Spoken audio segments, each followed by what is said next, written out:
Ladies and gentleman, अगर आप लोगों के दिमाग में ये सवाल है कि एचडीएफसी और एचडीएफसी बैंक दो बड़ी कंपनियां फाइनेंस की दोनों हाथी है, अगर ये दोनों का मर्जर होता है तो मेरा क्या होगा? मेरे पास एचडीएफसी है, मैं क्या करूं? मेरे पास एचडीएफसी बैंक है, मैं क्या करूं? क्या दोनों के मर्जर से हमें फायदा होगा कि गैरलाभ होगा? दोनों ही बड़ी कंपनी थी, पर अब जब एंटिटी एक होगी तो इनके धंधे, इनके प्रॉफिट दोनों बढ़ेंगे, पर क्या इसकी इफेक्ट मुझे मेरे इंडिविजुअल बुक वैल्यू और ईपीएस पे पड़ेगी कि ये खाली कंपनी बड़ी बनेगी? दोस्तों, इसी प्रकार से कई सवाल आपके दिमाग में होंगे। चलो दोस्तों, हम डिस्कस करते हैं एचडीएफसी बैंक दोनों के मर्जर से अब क्या। रेडी?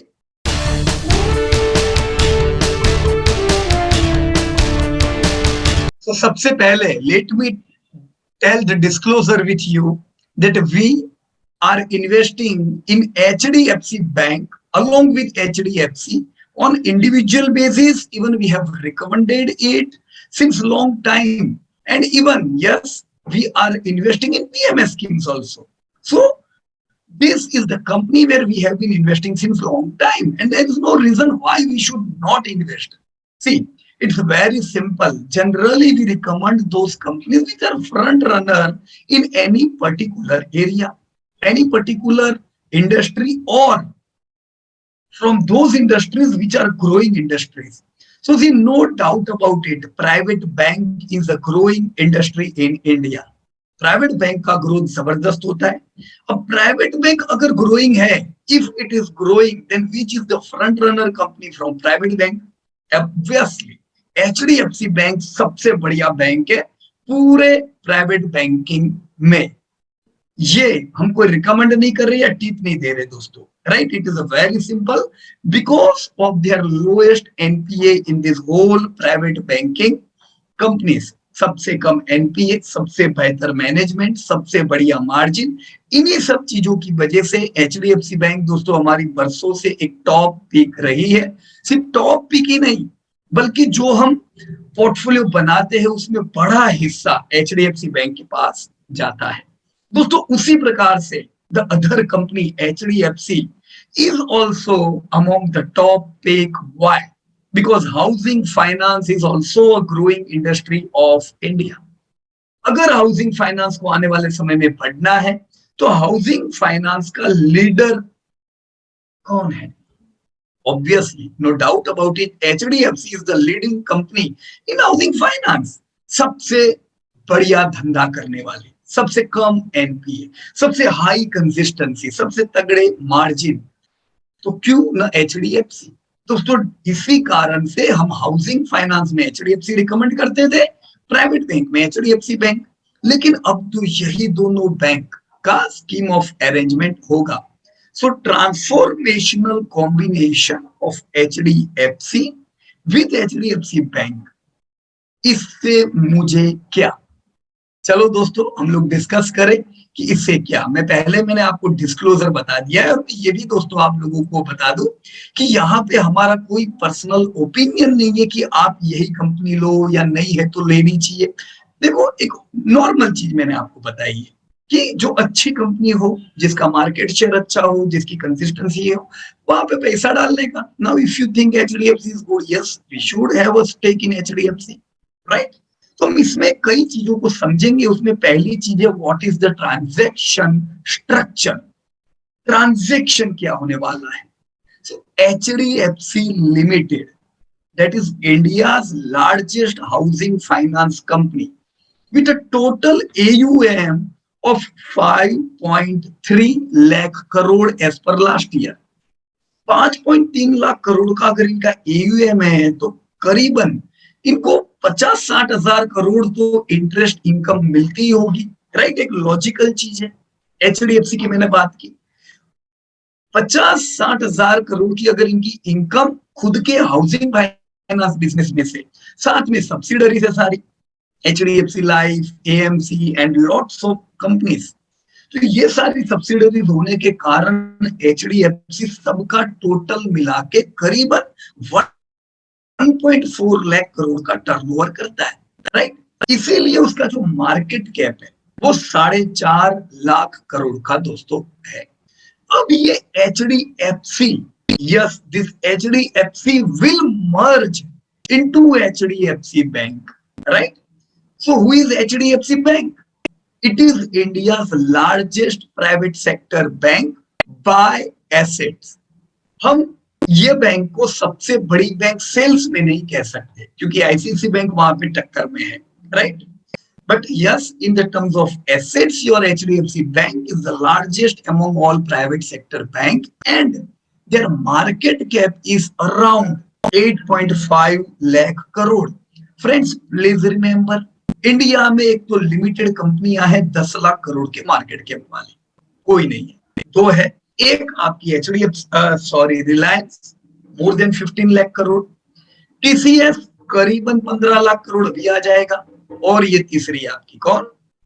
एचडीएफसी 10 लाख नहीं है, 8.5 लाख करोड़ है। हमें उम्मीद है ये साल हम लोग एचडीएफसी को 10 लाख करोड़ पहुंचता हुआ जरूर देखेंगे। क्या आपने अगर हमारे रिजल्ट देखे थे जो हमने 9 मंथ के प्रोड्यूस किए थे, उसमें भी हमने आपको बताया था that we are going to see HDFC come towards 5 lakh crore market cap and HDFC bank towards 10 lakh crore market cap. Alright, subsidiary और एसोसिएट जो HDFC के है वो अब HDFC बैंक के सब्सिडरी और एसोसिएट हो जाएंगे। Got it? बढ़िया सब्सिडरीज है दोस्तों HDFC के। आप देखो, सबसे बड़ा life insurance HDFC, right? SBI को हम नहीं गिन रहे, एसबीआई का है। एसबीआई लाइफ और HDFC ये दो लीडर है। HDFC लाइफ HDFC का है। उसी प्रकार से HDFC general, again they are leading in general insurance. HDFC AMC is almost number 1 number 2 रहते ये लोग AMC में, राइट? हर एक में HDFC कार्ड्स, जो भी सब्सिडरीज है ये सब तगड़ा धंधा करती है। अब ये सब्सिडरी किधर आ जाएगी? They would be diverted to HDFC bank. ये था transaction structure. Pro forma share holding, let us discuss what will happen. दोस्तों, share holder of HDFC limited as on record date will receive 42 shares of HDFC Bank. HDFC bank जिसका face value कितना है? 1 रुपए। HDFC limited का जो share है, HDFC का face value 2 रुपया है, राइट?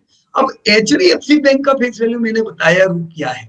HDFC के अगर आपके पास 25 शेयर है तो आपको 42 शेयर HDFC बैंक के मिलेंगे, तो आपका HDFC हट जाएगा, राइट? और HDFC बैंक ही एक सिंगल एंटिटी होगी। अगर आपके पास 25 है तो 42 शेयर्स HDFC बैंक के हो जाएंगे। 50 है तो 42 मल्टीप्लाई बाय 2। 25 से कम है तो कैश, राइट? तो रिक्वेस्ट है रिकॉर्ड डेट देख के, अभी मैं बताऊंगा वो भी, रिकॉर्ड डेट देख के 25 नहीं है तो कर देने का दोस्त, राइट? बाकी 25 चाहिए मिनिमम, 25 के हिसाब से 42 शेयर आपको मिलेंगे, right? HDFC limited share holding, HDFC limited share holding in HDFC bank will be extinguished. दोस्तों, अभी HDFC में जो अभी HDFC बैंक में प्रमोटर कौन है? HDFC है। HDFC के प्रमोटर पब्लिक है। पब्लिक यानी इंस्टीट्यूशन, FIIs और ये सब, ज्यादातर FII का बहुत बड़ा हिस्सा है, राइट? तो HDFC का तो कोई प्रमोटर है नहीं। HDFC बैंक का प्रमोटर HDFC है। अब HDFC जो है वो एक्सटिंग्विश हो जाएगी, राइट? तो जो HDFC के शेयर होल्डर है वो ऑटोमेटिकली HDFC बैंक के अंदर मर्ज हो जाएंगे, right? So let me repeat this thing, HDFC limited share holding in HDFC bank will be extinguished. तो इसका मतलब ये हुआ HDFC बैंक में जो अभी प्रमोटर होल्डिंग थोड़ा है, 25% जैसा ही है, राइट? अब वो जो प्रमोटर होल्डिंग है वो निकल जाएगा। बराबर है। वो किसको ट्रांसफर हो जाएगा, एचडीएफसी के शेयर होल्डरों को चला जाएगा, बराबर है। सी पोस्ट द अबाउट, जो मैंने अभी आपको बात बताई, HDFC bank will be 100% owned by public share holder, क्योंकि अभी उनका शेयर होल्डिंग एचडीएफसी के पास है, एचडीएफसी का अस्तित्व नहीं, तो फिर कौन, एचडीएफसी का अस्तित्व किससे है, उसके शेयर होल्डरों से है। यही शेयर होल्डरों के पास एचडीएफसी बैंक आ जाती है। तो एचडीएफसी के जो शेयर होल्डर है उनके पास एचडीएफसी बैंक का 41% हिस्सा चला जाए। क्लियर हो रहा है, सिंपल वे में समझाओ, 60%, 59% जो हिस्सा रहेगा वो एचडीएफसी बैंक के एग्जिस्टिंग शेयर होल्डर का रहेगा। किसके, एचडीएफसी बैंक के एग्जिस्टिंग शेयर होल्डर।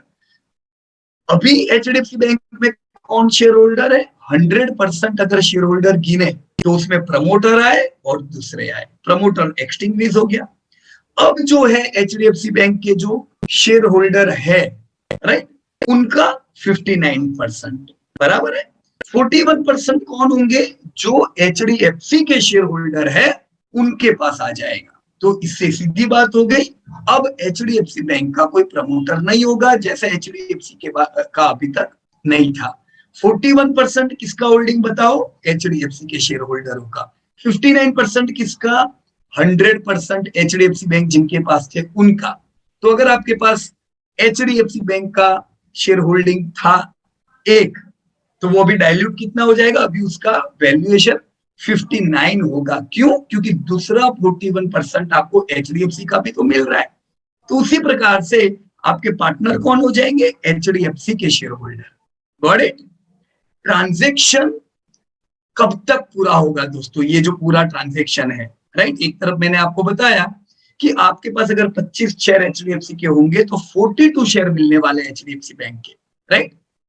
ये जो पूरा जो ट्रांजेक्शन है, इसका closing time line and approval कब तक का है।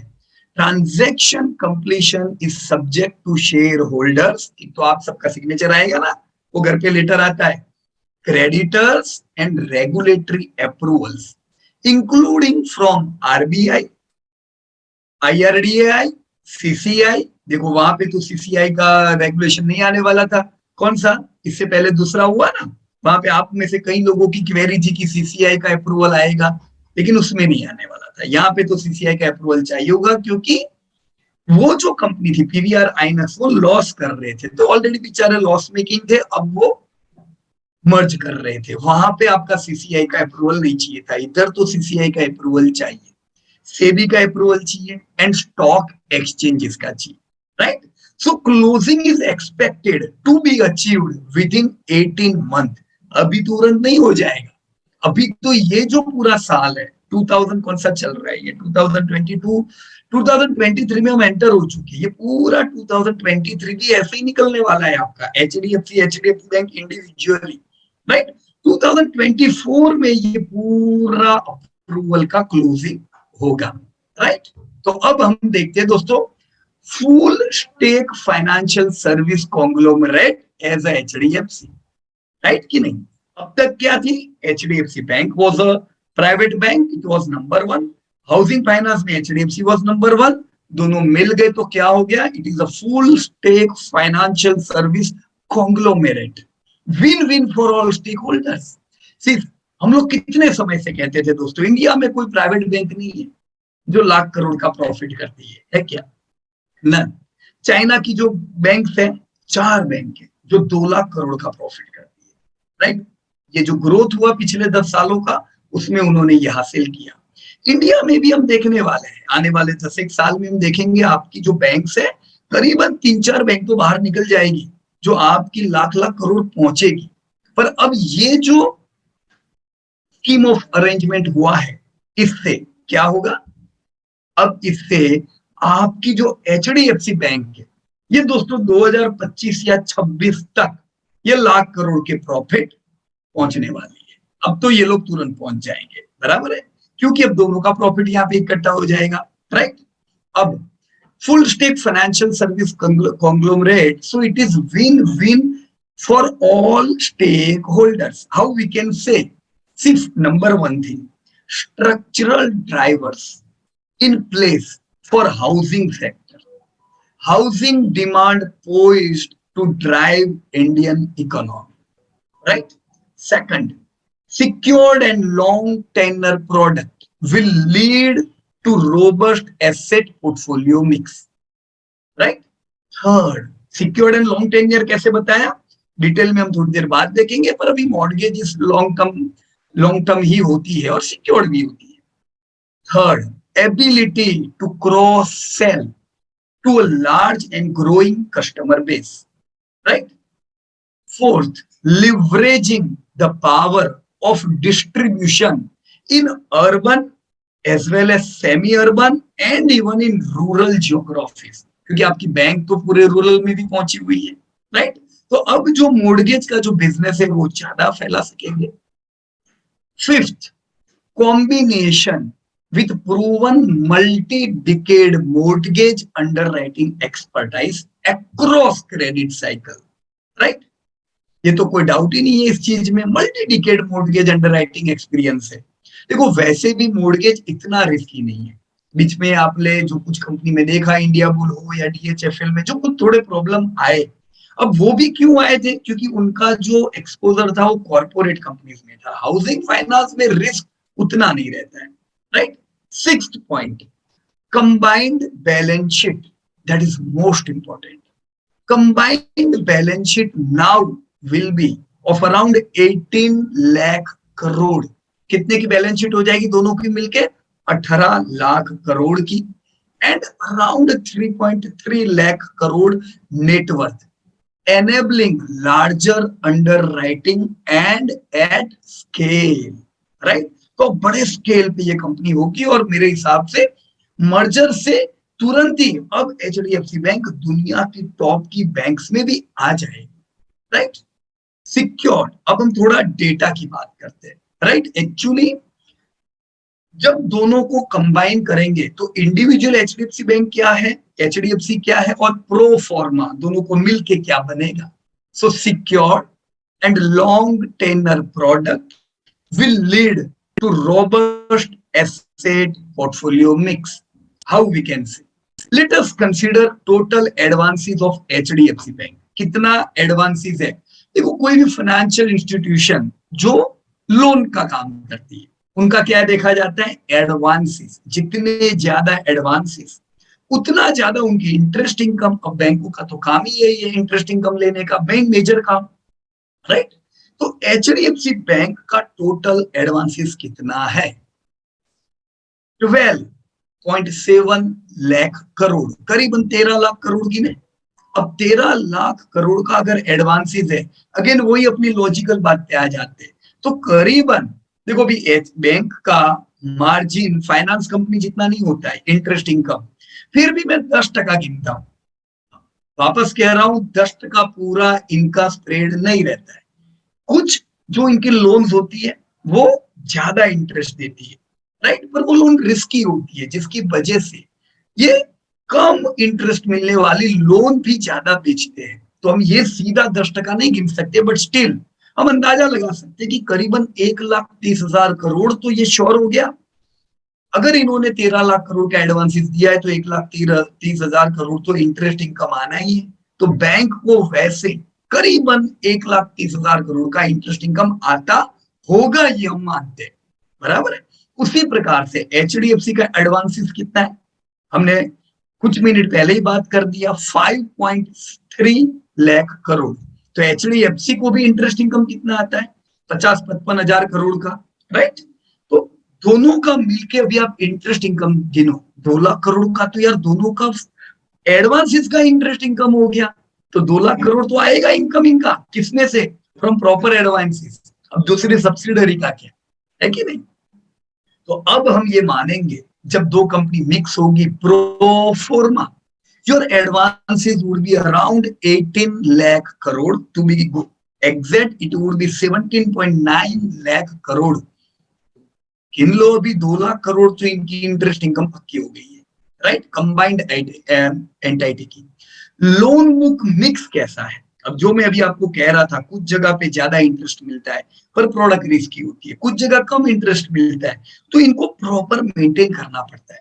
अब एचडीएफसी बैंक को जो 35%, कितना, जो इनके एडवांसेस है, 35% इनके एडवांसेस है commercial and rural banking, 28% retail में एडवांसेस है, 26% कॉर्पोरेट एंड 11% मॉर्गेज, राइट। अभी एचडीएफसी बैंक को बाजू में रख देते हैं, अभी एचडीएफसी देखो, एचडीएफसी जिसका मॉर्गेज का काम हो, उनका 77% इंडिविजुअल लोग एडवांसेस दिए हुए, राइट। तो यहाँ पे सेफ्टी होती है।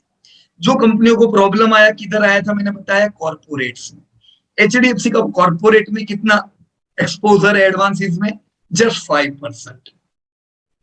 Lease rental discounting goes for 9% and CF goes for 9%। तो ये दोनों इंडिविजुअल एंटाइटी थी। अब प्रो फॉर्मा बेसिस पे जब दोनों कंपनी मिलेगी तो क्या होगा। अब दोस्तों दोनों कंपनी का मिलके टोटल अगर हम देखें तो सबसे बड़ा धंधा इनका मोर्टगेज का हो जाएगा। 33% advances would be towards mortgage, right. Growing धंधा है ये इंडिया में। दोस्तों अभी भी इंडिया रूरल में रहता है। आने वाले 10 सालों में दुनिया में जितने लोग रूरल से अर्बन आएंगे, उसमें मोर देन फ्रेंड्स 50% हम साउथ एशिया यानी कि इंडिया में ज्यादा देखेंगे। तो हम आने वाले 10 साल में अर्बनाइजेशन इंडिया में देखने वाले हैं, राइट, ह्यूज बेसिस पे। तो मोर्टगेज इसका धंधा तो अच्छा रहना है, तो ये डिसीजन से मोर्टगेज पे फोकस्ड हो जाएगा। दूसरा बड़ा धंधा 24% इनका कॉमर्शियल एंड रूरल बैंकिंग हो जाएगा, जो अभी किसका है, एचडीएफसी बैंक का अकेले का है 35%, वो 24 आ गया। मोर्टगेज जो एचडीएफसी का खाली 11 था, राइट, उनका खाली 11 था, वो टोटल मिला के अब 33 हो जाएगा, राइट। थर्ड, रिटेल जो अभी एचडीएफसी बैंक को धंधा देता है 28%, अब वो 21% हो जाएगा and corporate would be around 19%। तो इस प्रकार से इनका पूरा एडवांसेस मिक्स होगा, right. So this was about advances. देखो अभी इसमें कोई डाउट नहीं है, मेरे हिसाब से ये जो एडवांसेस इनके अभी 18 लाख करोड़ है, ये 10% का ग्रोथ इधर मिलना चाहिए इस दशक में। तो इंटरेस्ट इनकम तो इनकी पक्की है। हमने बहुत बुरा समय देखा, 2017 से पूरी दुनिया में मंदी चल रही है, उसकी इफेक्ट इंडियन फाइनेंशियल सेक्टर पे पड़ी और उसके इफेक्ट हमने देखी कुछ कंपनियों में क्या प्रॉब्लम आए, यस बैंक में क्या हुआ, राइट। तो ये सब प्रॉब्लम तो वैसे भी हमने देखे, पर अब जो आने वाला जो दशक है ये बैंकिंग के लिए बढ़िया रहना चाहिए, राइट, फाइनेंस के लिए बढ़िया रहना चाहिए। तो ये ग्रोथ आपको बढ़िया मिलना है यहाँ पे एडवांसेस में, right. So this was all about advances, what would be the effect. Now let us see combination से एग्जैक्ट मॉर्गेज को जो मैंने आपको बात की, उसमें कितने ग्रोथ की उम्मीद कर सकते हैं, right. See combination this is at the right time. Why? Because mortgages at the cusp of growth enhancing customer lifetime value। ये जो समय है ये मॉर्गेज इसके ग्रोथ का है। पिछले कितने समय से दोस्तों जो रियल एस्टेट का जो मार्केट था, बिजनेस, वो ग्रोथ इतना नहीं कर रहा था। डिमांड पहले सप्लाई बहुत हो चुकी थी, डिमांड लो थी, मंदी की इफेक्ट 2008 वाली मंदी की इफेक्ट तो लंबी चली यहाँ पे। अब जैसे इंडिया का जीडीपी पर कैपिटा बढ़ता जा रहा है तो लोगों की घर खरीदने की क्षमता बढ़ती जा रही है। इसके आधार पे क्या होगा, अब आने वाले टाइम में हम डिमांड बढ़िया देखेंगे दोस्तों इंडिया में। तो इससे क्या होना चाहिए, number 1, growing importance of mortgages for bank. What I have said, growing importance of mortgages for the bank. You can see this chart. In the year 2009, what was the home loan book? 5,000 crore, right, of your bank. कितना था HDFC bank का? 5,000 करोड़। अब इससे गिन लो करीबन 500 करोड़ रुपया इनको मिलता होगा उस समय इंटरेस्ट इनकम का। Friend, this home loan book has grown by 24.5% during last 11 years. तो मैंने अभी आपको मंदी बताई ना 2008 वाली, तो वो मॉर्गेज सबप्राइम की जो मंदी थी उसको 11 साल बीत चुके। 11 साल में आप देखो मॉर्गेज फॉर बैंक 24.5% से ग्रोथ हुए। आपका जो बैंक में 70,000 करोड़ का होम लोन बुक है, राइट।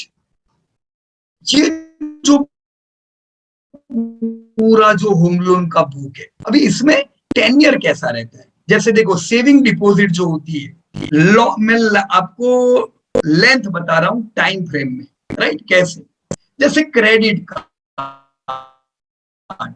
30 डेज की पीरियड गिनी जाती है, राइट। 30 डेज में उन्होंने जो यूज किया उसका ब्याज ब्याज भर देते हैं। फिर क्या होता है, उसका टेन्योर 30 डेज का है, मतलब हो सकता है क्रेडिट कार्ड में चर्निंग चले, आज कोई बैंक का यूज कर रहे कल दूसरी बैंक का भी यूज करेगा, क्योंकि वो अगर मिनिमम पेमेंट नहीं भर रहे पूरा भर रहे तो उनके पास अपॉर्चुनिटी है, कोई सस्ता क्रेडिट कार्ड देगा वो जा सकते हैं। पर्सनल लोन का जो टेन्योर है ये 2 साल का गिना जाता है, राइट। तो एक बार लोन ली करीबन 1 साल चलती है तो आप 2 साल तक तो कंपनी के साथ चिपके रहोगे। Two wheeler loan tenure 1 year, right. Auto loan tenure 4 year. तो ये सारी लोन के टेन्योर कितने थे, 30 दिन से 4 साल तक के थे। Here opportunity to cross-sell unsecured lower tenure profitable credit during the repayment cycle. How we can say?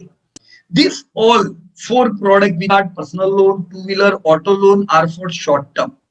अगर आपके पास ऐसे कस्टमर है जो लॉन्ग टर्म के लिए है, 10, 15, 20 साल के लिए आपके साथ है, तो ये 10, 15, 20 साल की जो टाइम होता है उसमें आपके पास अपॉर्चुनिटी होती है उनको दूसरी प्रोडक्ट क्रॉस सेल करते जा रहे हो।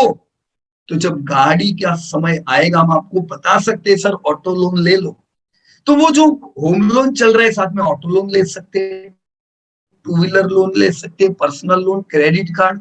तो आपके पास यानी आपके बैंक के पास कस्टमर की पूरी लाइफ साइकिल आ जाती है, राइट।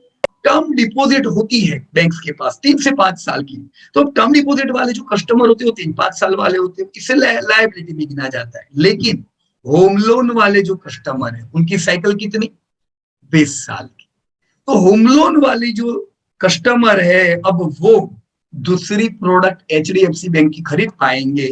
एचडीएफसी के पास ऐसे कस्टमर बहुत है, ये तो आप जानते ही, उनका तो काम ही है मोर्गेज का, राइट। टर्म डिपॉजिट वाले कस्टमर मैंने बताया 3 से 5 साल। उसी प्रकार से सेविंग डिपॉजिट, मतलब मेरा सेविंग अकाउंट है बैंक में, debt is for perpetual, long term रह सकता है, उसका कोई लाइफ टाइम लिमिट नहीं होता है, बराबर है। पर मेरा सेविंग अकाउंट है, अगर परपेचुअल टाइम तक है तो बीच के पोर्शन में हो सकता है मैं उनसे क्रेडिट कार्ड खरीदूं, ऑटो लोन लूं, होम लोन लूं, बराबर की नहीं। तो कोई भी कंपनी या बैंक के पास लॉन्ग टर्म के ग्राहक होंगे तो वो अपनी शॉर्ट टर्म प्रोडक्ट को सेल कर सकेंगे। This opportunity would be seen here in your HDFC bank now with more lucrative, right. HDFC का फायदा अब इनको डायरेक्ट मिल सकता है, राइट। इनके अलावा दोस्तों और एक बड़ा फायदा एचडीएफसी बैंक को होगा कॉम्बिनेशन से, और वो क्या है, leveraging the power of branch banking.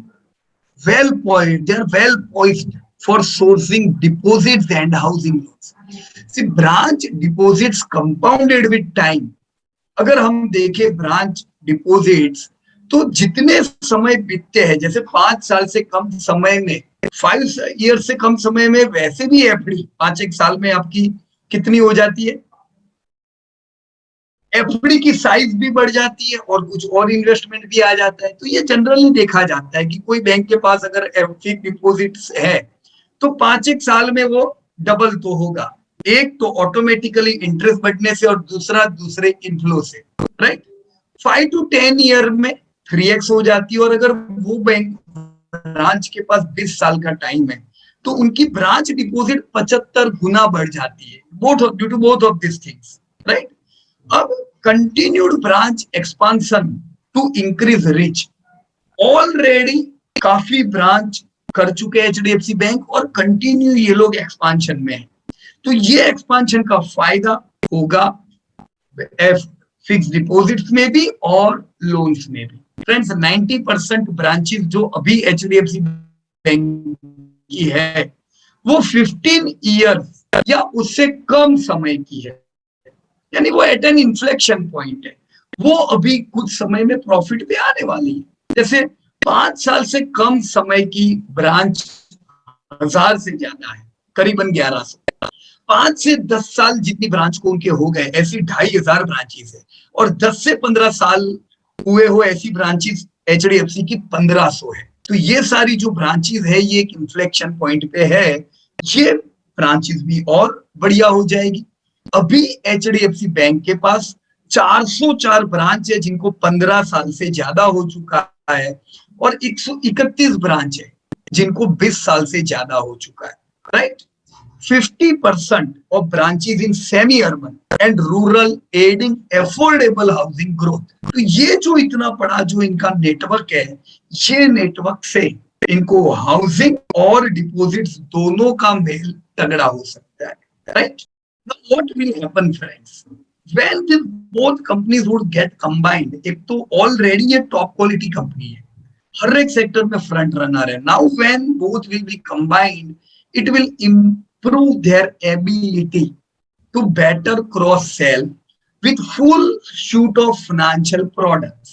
जैसे mortgages किसकी है, एचडीएफसी की है। सेविंग अकाउंट्स किसके है, एचडीएफसी बैंक के है।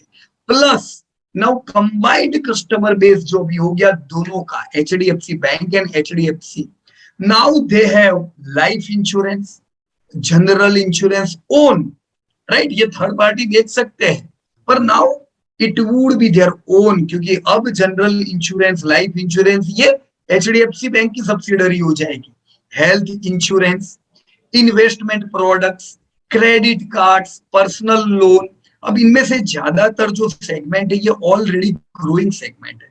So it will increase their ability to enhance customer lifetime value. एक ही कस्टमर जो बरसों तक इनके साथ रहता है, 20, 25, 30 साल तक, वो अपनी लाइफ टाइम में अलग अलग प्रोडक्ट का इस्तेमाल करके कंपनी का भी टर्नओवर बढ़ाने में एक बड़ा योगदान कर सकता है। So combination with deep multi decade mortgage underwriting expertise across cycle. अगर हम एचडीएफसी बैंक देखें, they have superior scale and distribution, core financial product, superior risk management framework. हमने देखा कितनी बैंकों को प्रॉब्लम आ गए, आपके एचडीएफसी बैंक कंटिन्यू निकल गई। मैं तो 10 साल पहले भी सुनता था आईसीआईसी बैंक में प्रॉब्लम आया, अभी एचडीएफसी में आएगा, यस बैंक में आया, अभी एचडीएफसी में भी आया। एचडीएफसी में बिल्कुल नहीं आ रहा है तो कुछ और प्रॉब्लम होगा। अभी कोई ऐसा कोई प्रॉब्लम आया नहीं दोस्तों, मैनेजमेंट ही इतना बढ़िया है, right. Strong data analytics and digital competencies. अब अगर हम एक तरफ एचडीएफसी को देखें तो एचडीएफसी भी it's number 1 mortgage player, 45 years of deep domain expertise, best in class cost of operation, सबसे तगड़े मार्जिन है इनके, याद रखना, 3500 प्रोडक्ट स्पेशलिस्ट, एनहेंस्ड, दोनों के कॉम्बिनेशन से क्या मिलेगा, enhanced resilience for infrastructure lending, facilitate larger quantum of credit into the priority sector including agriculture, enabler for underwriting large ticket loans, enhancing wholesale lending, overall faster origination, improved operational efficiencies and reduced default rates, right. ये है फायदा दोनों के combination का दोस्तों। तो दोनों का जब कॉम्बिनेशन होता है it would B seamless integration.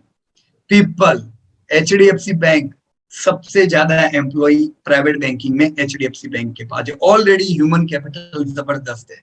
HDFC के पास हाउसिंग फाइनेंस का सबसे बड़ा कैपिटल है। So number 1 assets their people, complementary human capital.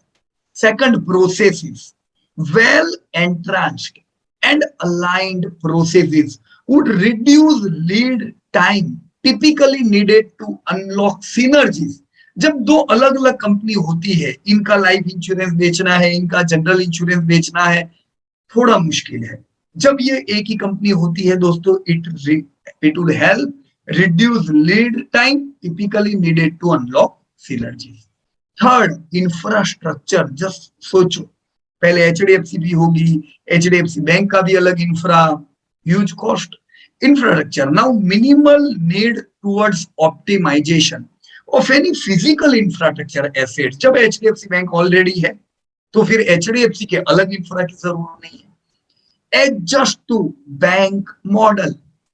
Lead time till transaction complete provides opportunity to normalize for adjustment to banking model.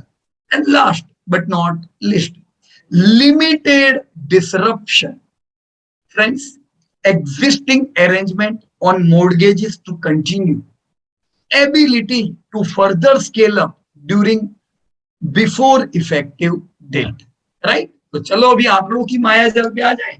आंकड़े की माया जाल यानी pro फॉर्मा इम्पैक्ट ऑन की मैट्रिक्स, जो मेरे ख्याल से आप में से ज्यादातर लोग जानने के लिए उत्सुक होंगे कि दोनों की अलग अलग कैपिटल है, दोनों का अलग अलग नेटवर्थ है, दोनों का अलग अलग ईपीएस है।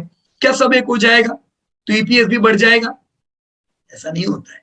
चलो देखें, सबसे पहला इक्विटी शेयर देखते हैं अपन।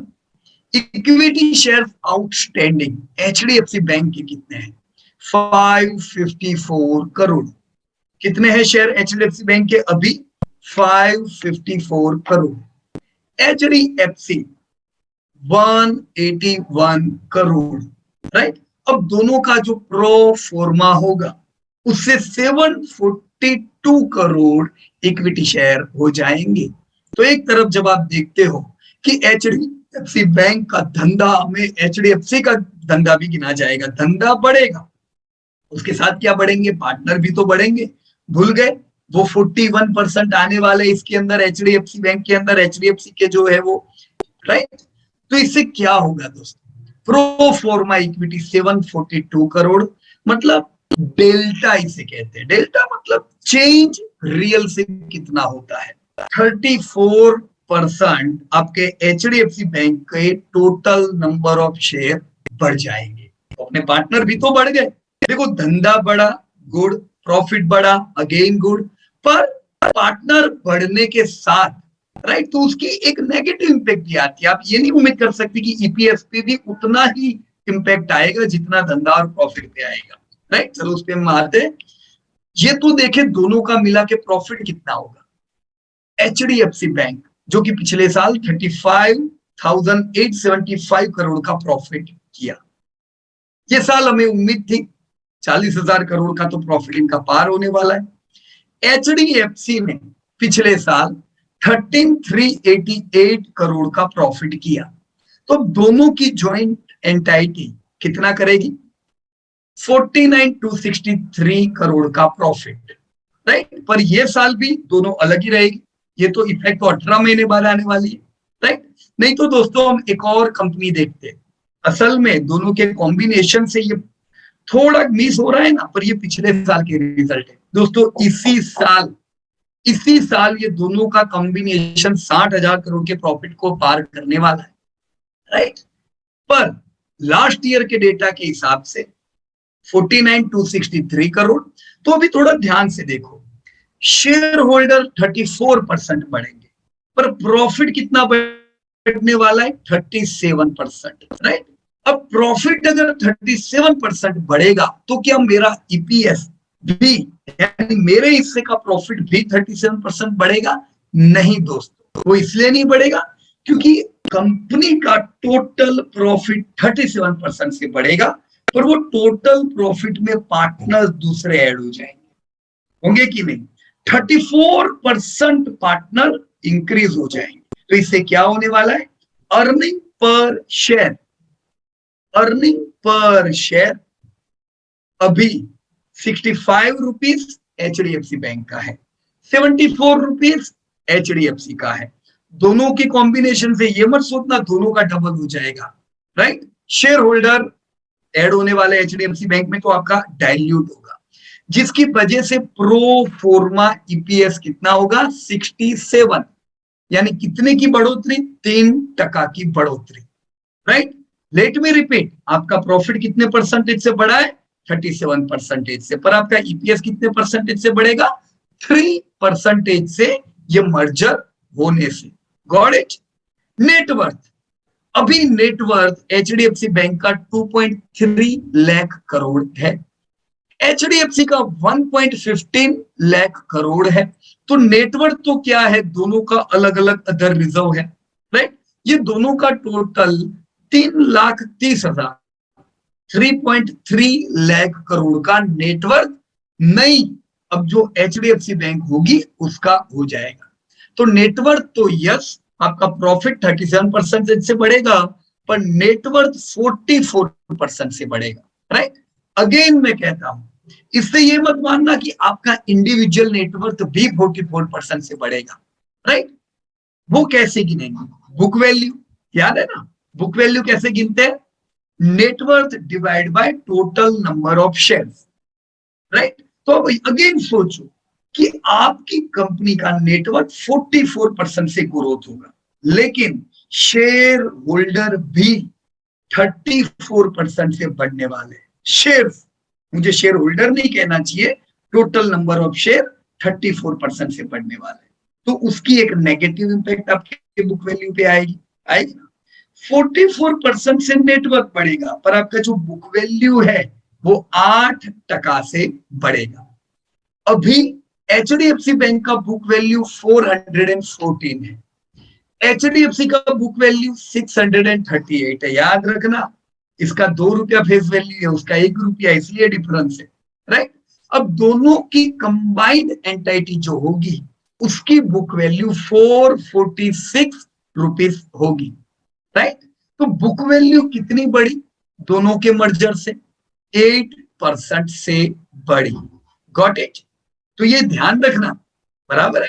एडवांसेस तो हमने ऑलरेडी डिस्कस कर लिए, एचडीएफसी बैंक के 12.7 लाख करोड़ एडवांसेस, एचडीएफसी के 5.3 लाख करोड़, ये दोनों के टोटल हो जाएंगे, एडवांसेस हो जाएंगे 17.9 लाख करोड़, तो एडवांसेस 42% से बढ़ेंगे, तो धंधा ऑटोमेटिकली 42% इंक्रीज होने वाला है। CAR जो कि फाइनेंशियल इंस्टीट्यूशन में देखा जाता है, राइट। CAR अभी एचडीएफसी बैंक का 19.5% एकदम तगड़ा है। एचडीएफसी जिसको थोड़ा ज्यादा मेंटेन रखना होता है, क्योंकि एचडीएफसी बैंक है, एचडीएफसी क्या है, फाइनेंस कंपनी है। 22.4% CAR एचडीएफसी का है। अब दोनों जब मर्ज हो जाएंगे तो नया CAR 19.8% का होगा, जो थोड़ा और बढ़ेगा, 30 पैसा से बढ़ जाएगा। Got it. तो ये थी सब आंकड़ों की माया चाल। आंकड़ा यानी data wise, yes your company is going to become more stronger, पर शेयर इतना इफेक्ट नहीं आएगा जितना धंधा और प्रॉफिट में आएगा।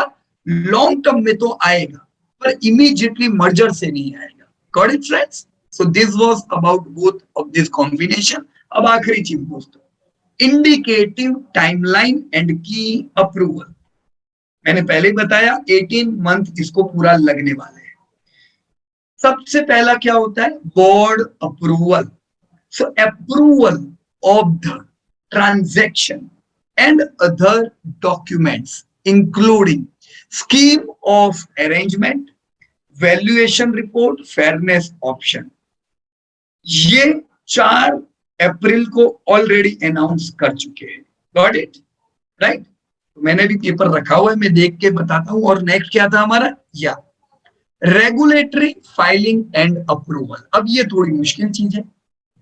Regulatory filing and approval SEBI से लेनी होगी, स्टॉक एक्सचेंज से लेनी होगी, आरबीआई, क्योंकि बैंकिंग तो आरबीआई में आता है, आरबीआई से लेनी होगी, इरडाई से लेनी होगी क्योंकि एचडीएफसी भी तो है, एचडीएफसी लाइफ, सीसीआई से लेनी होगी, राइट। तो ये प्रोसेस में अंदाजा है 4 महीने निकल जाएंगे, 4 मंथ। बाकी 12 से 14 महीने और लगेंगे NCLT filing and approval. NCLT filing and approval में filing of scheme, NCLT approval, creditor approval and other approval होंगे। और आखिरी एक महीना कहां पे जाएगा? आरओसी फाइलिंग में, जहां पे आरओसी का फाइलिंग होगा एंड अलॉटमेंट ऑफ शेयर होंगे। तो ये this whole process, completion of merger process is expected around quarter 2 or quarter 3 of financial year 24. We have recently entered in financial year 23, तो अगले साल के Q2 में। तो ये साल भी किसमें बिताना है? अलग अलग बिताना है, राइट फ्रेंड्स? दोस्तों सबसे इंपॉर्टेंट थिंग, आप लोग पूछ रहे थे कि मेरे पास तो ज्यादा वेटेज है तो मैं क्या करूं? मेरे पास एचडीएफसी बैंक भी है, मेरे पास एचडीएफसी भी है, दोनों में 5-5% वेटेज है। अब अपना रूल तो कहता है कोई एक कंपनी में 60% से ज्यादा नहीं रखने का, तो क्या करें?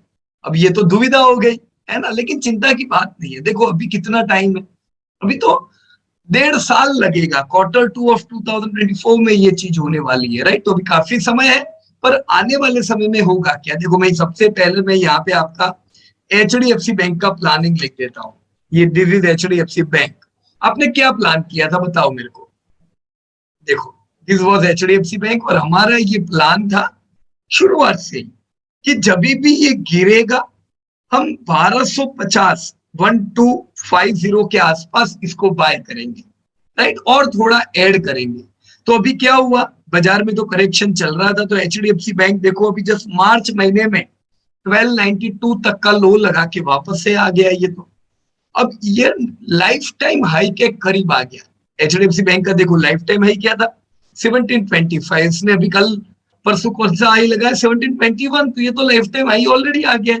पर अपने को चिंता की बात नहीं, हमें क्या करने का?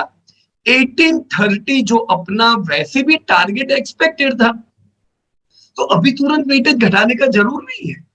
क्या करने का? 1830 आएगा तो वैसे भी आप प्रॉफिट बुक करने वाले हो, because this was your initial plan.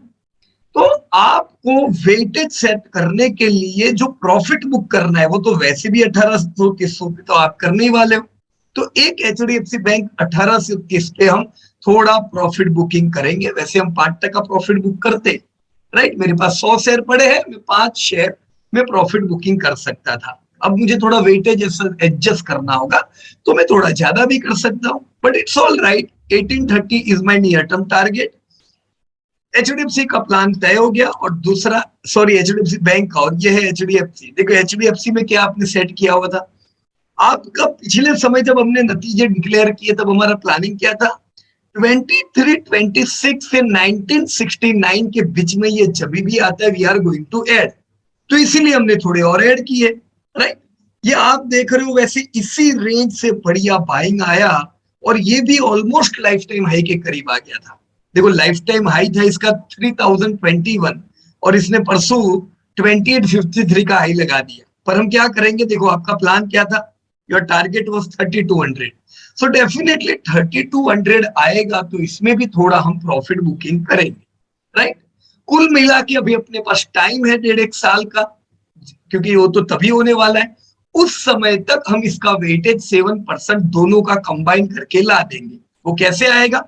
देखो बाय करने के समय आपने बाय तो ऑलरेडी कर दिया है, अब प्रॉफिट बुकिंग के समय हम बुक करके हम हमारे टोटल वेटेज को 7% करेंगे। पर कब करेंगे?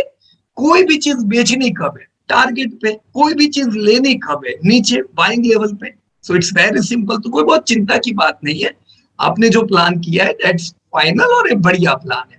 इतना करना कि अगर एचडीएफसी आपके पास हो तो 25-25 के मल्टीपल पे रखना, मिनिमम क्वांटिटी 25 हो।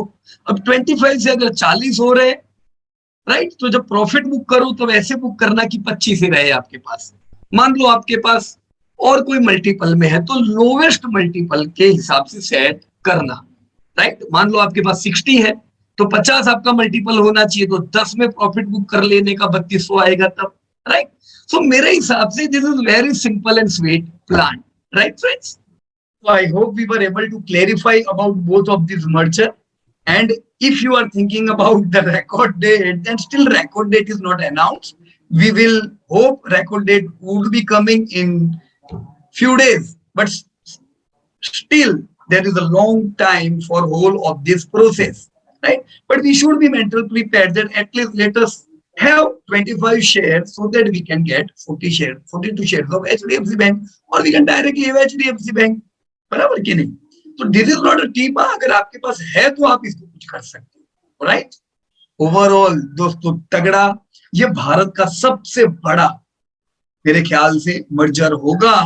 और यस, मुझे खुशी है कि ये दोनों ही कंपनियां दोस्तों आप लोगों के पास है, right? So this was all about this company. मुझे आपके कमेंट में जरूर लिखिएगा दोस्तों, देखो बरसों से हम लोग तो आपको रिकमेंड कर ही रहे, अब मेरे को सच्ची मुच्ची बता दो आपके पास कितने शेयर है और किसके है, एचडीएफसी के दोनों के है कि एचडीएफसी बैंक के है, राइट? तो बहुत अच्छा लगा आप लोगों से बातचीत करके, thank you so much and जय हिंद टू एवरीवन।